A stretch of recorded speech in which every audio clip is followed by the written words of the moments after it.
দেশের হকিতে বইছে নির্বাচনের হাওয়া, তবে সে উত্তাপ নয়, অনেককে পীড়া দেয় চৈত্রের মধ্য দুপুরের কাঠফাটা রোদ।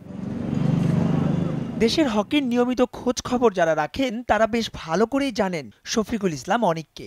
২ বছর বয়সে হাতেখড়ি, ২০০৬ থেকে পুরোদস্ত পেশাদার খেলোয়াড়। ২০১১ থেকে প্রিমিয়ার ডিভিশন লিগ সবশেষ হাতে নিয়েছেন বাংলাদেশ স্পোর্টিং ক্লাবের অধিনায়কত্বের আর্মব্যান্ড।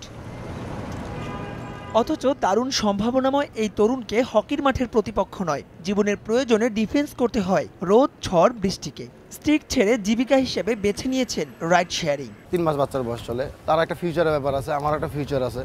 এখন এই ফিউচারের দিক দিয়ে চিন্তা করতে গেলে তো হকি খেললে শুধু চলবে না। সংকোচ প্রথম কিছুদিন ছিল, ধীরে ধীরে সংকোচটা কাইটে উঠছে, কারণ কাজ করে খেতে হলে আপনার সংকোচ বাদ দিতে হবে, কাজে করলে লজ্জা করলে হবে না। অনেকের এই ঝরে পড়া আক্ষেপের কারণও আছে। ১৯৭৪ সাল থেকে শুরু হওয়ার পর কখনোই নিয়মিত ছিল না খেলোয়াড়দের একমাত্র রুটি রুজির লিগ প্রিমিয়ার ডিভিশন হকি, যার প্রধান কারণ ফেডারেশন আর ক্লাব কর্তাদের মধ্যকার দ্বন্দ্ব।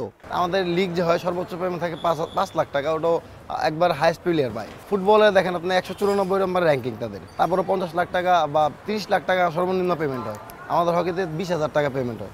বিষয়টি দারুণভাবে পীড়া দেয় সাবেক খেলোয়াড় ও বর্তমান কমিটির সাধারণ সম্পাদক আব্দুস সাদেককেও। তাই তো নির্বাচনকে পাশ কাটিয়ে তার আহ্বান হকির স্বার্থে সবাইকে এক কাতারে দাঁড়ানোর।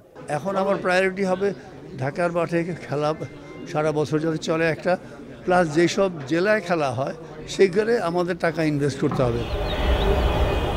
অনেকদের যেখানে অনেক দূরে যাওয়ার কথা, সেখানে স্বপ্ন থমকে যায় রূঢ় বাস্তবতায়। অথচ দায়টা বর্তায় যাদের ওপর, সেই ফেডারেশন কর্তারাই ব্যস্ত ক্ষমতার নেশায়। নিয়মিত হয় না লিগ, নেই আর্থিক কোনো নিশ্চয়তা, ফলে দিনে দিনে তরুণরা আগ্রহ হারায় হকিতে। তাই তো নতুন একটা নির্বাচনকে সামনে রেখেও অনেকরা হতে পারছে না আশাবাদী। তবে এবার কি বদলাবে সেই চিত্র? প্রশ্নটা তোলাই থাকলো।